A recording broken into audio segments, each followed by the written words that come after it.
Supporters of these initiatives often present them as efforts to promote peace, health, inclusion, and equality.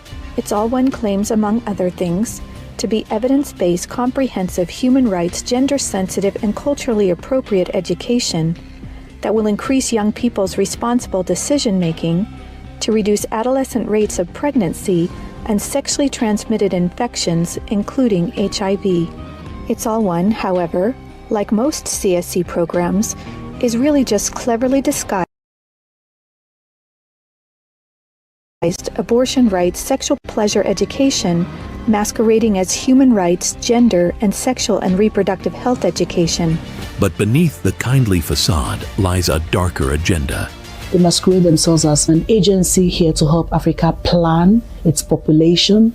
What they're trying to do is to suppress the African population. They do it through education, making sure that whatever reproductive health care is wanted is in the direction of not having children. These are wolves in sheep's clothing. Their true objectives include a one-world government, a one-world religion, eugenics programs, the systematic infiltration of education systems, and other far-reaching initiatives designed to reshape human society.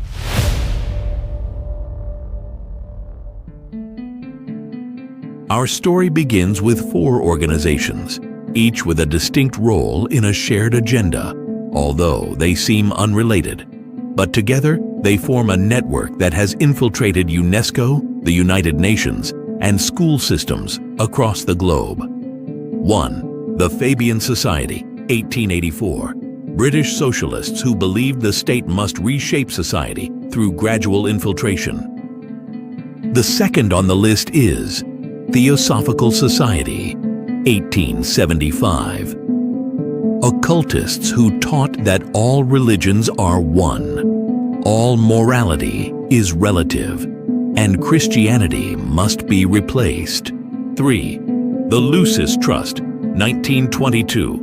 Formerly Lucifer Publishing Company, publishers of Alice Bailey's New Age teachings, calling for a new world religion and a new education system to produce the New Age man. 4.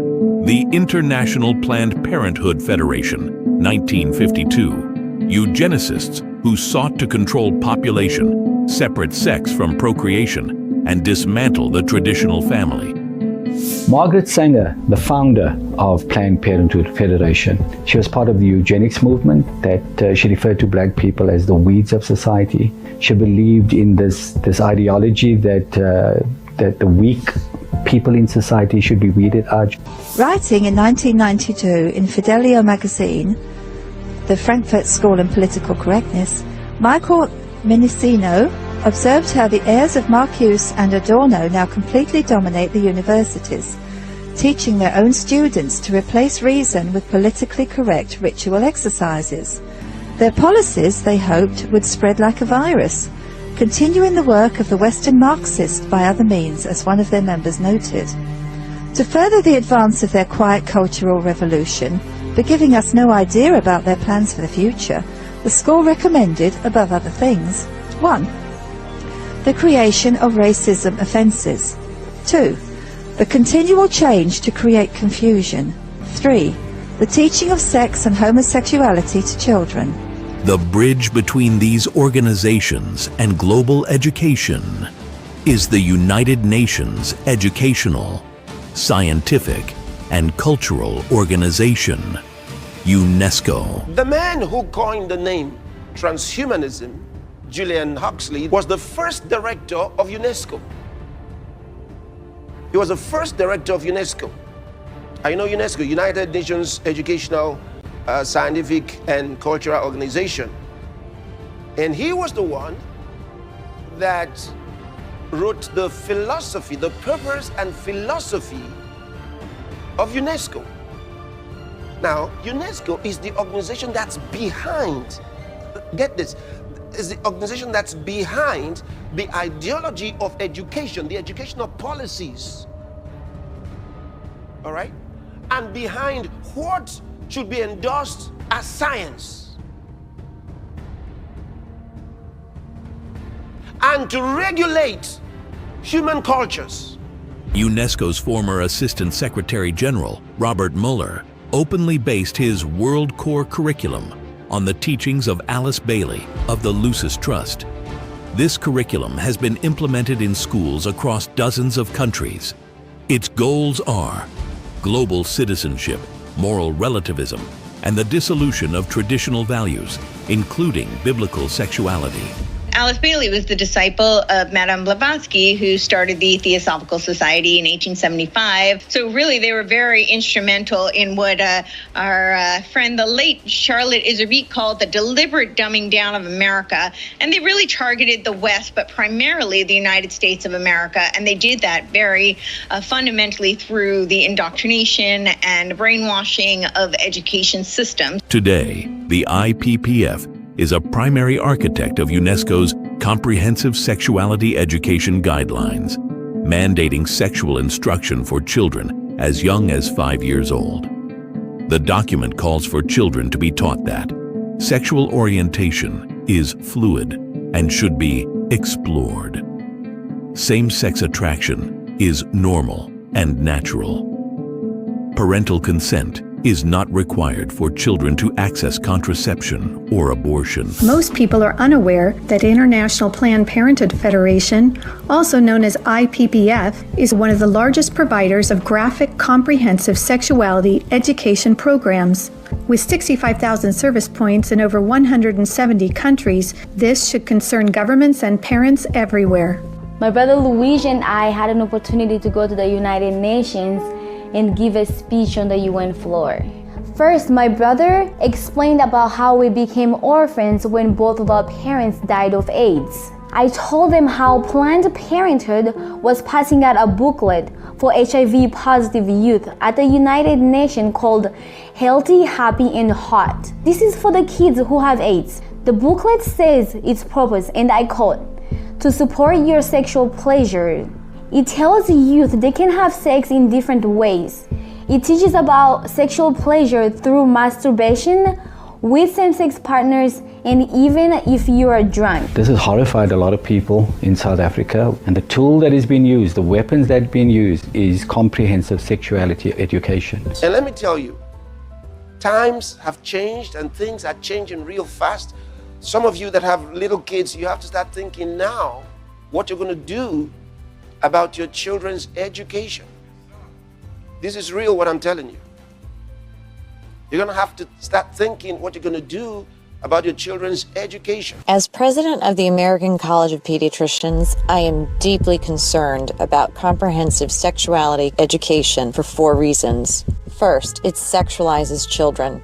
Second, it threatens children's health. Third, it promotes a dangerous gender ideology. And fourth, it undermines the parent-child relationship, which violates parental rights. They're telling you you don't have a right over your children anymore. Now you think that's a joke. I warn you. I warn you. It's about control, ownership, and they are not hiding it. This is the thing. They're not hiding it. They say they're coming for your children. They're not hiding it. A Christian couple in Brazil is facing 50 days in prison over homeschooling. Everything is wrong with this case except for the parents. The parents are doing what they should do, which is teaching their children, educating their children according to their convictions, their moral and religious convictions. But the judge in Brazil just went crazy, just went out of its lane and decided to convict them for intellectual neglect because he said that they were not receiving in their homeschool curricula classes on gender, on sexual education, and that they were not diverse enough. That's the basic reasoning of the case. Now they're saying that the children, the state has a right to decide what happens to a child. Uh-oh, you had a child and you didn't know you gave birth to a child for the state. Can you imagine that? Planned Parenthood became very active in the 90s in Russia after the collapse of Soviet Union. They would provide textbooks for the Russian Ministry of Education and penetrate the official educational networks. Some of those textbooks were really bad and tried really to sexualize children. The Swedish Planned Parenthood presented a film of about 30 minutes, an animated film which is addressed to young people of 13 to 14 years old. It is called Sex on the Map. In this film, the young people are taught that anything is okay as long as you agree and it feels right for you. They get comprehensive sexual education without the consent of parents, taking and deconstructing the family. Educating children from as little as 9-year-olds about sex. Now, it's good to have sex education, but where you say the children can decide when to have sex, are you joking with me? When to have sex, who they should have with, and it does not matter. You know, having the ideology that the parents pass to them has nothing to do with their personality. So they can decide. It's not about what the parents are saying. It's not about what the world is saying. It's how your body feels. Do you feel like... It is not at all true that anybody who's male was supposed to be female. There's nothing like that. Gender is a social construct, and the idea that gender ideology is replacing biological sex is very unfortunate. It's not helpful because it doesn't exist. There's a massive increase in young children identifying as trans and non-binary. And what myself and many other clinicians feel is that isn't really a transsexual thing. It isn't that we suddenly have an epidemic of transsexual children. Gender ideology is made up. It's a social construct. It's a cult belief. Someone had told you 15 years ago that kids in your, say, daughter's 9th grade class would be coming to school in drag and would be affirmed in that by their teachers and the broader community, you would say there's no chance that could happen in this country. And of course, it has happened, and it's now happening at scale. And so the question is, how did something this unnatural and prima facie demented happen so quickly? Well, of course, there's got to be money involved. Interestingly, no one that we're aware of has taken a close forensic look at where the money's coming from and where it's going. Transgenderism. It didn't happen by accident. Some people are profiting from it. And those are profiting from it are profiting from the pains of others. They are made to think they have a sickness they don't have. That's terrible. It's a deception and needs to stop now. In 2013, the American Psychiatric Association amended DSM. DSM is the Diagnostic and Statistical Manual of Mental Illness. Yes. And in this change, they altered the nomenclature of the condition such that transsexualism or gender identity disorder became gender dysphoria. And what's significant about this change... This is why the term transsexual, which was the term of art that people used, all people on all sides of the question, has disappeared. Of course. And well, I mean, let's face it. If you remove the pharmaceuticals, if you remove the surgeries, what are you left with? You're left with a transvestite. Right. You're left with a cross-dresser. Right. And that's it. And that's what it was for decades and decades. I mean, there were, okay, like I said, some surgeries here and there, very small numbers, but really what we're seeing today accelerated after 2010. So I feel like I was born in the wrong body through plastic surgery and drugs. I can eliminate all of the anxiety that comes from feeling like I'm trapped. Many also report regret, severe physical ailments that come from the surgeries themselves, which we can get into, and the complications that arise from those, and then of course the pharmaceutical. When are you going to know that there is a deception going on? The Bible already showed you, and it told you that nations were deceived by pharmacare. Right now they tell you it's for health. And who benefits? Not the children, not the families. The beneficiaries are the organizations that designed this system. The IPPF, which sells contraception and performs abortions. The Lucis Trust, which advances New Age spirituality. The Fabian Society, which expands state control. Theosophical networks, which undermine Christianity. The infiltration was deliberate. The subversion was systematic.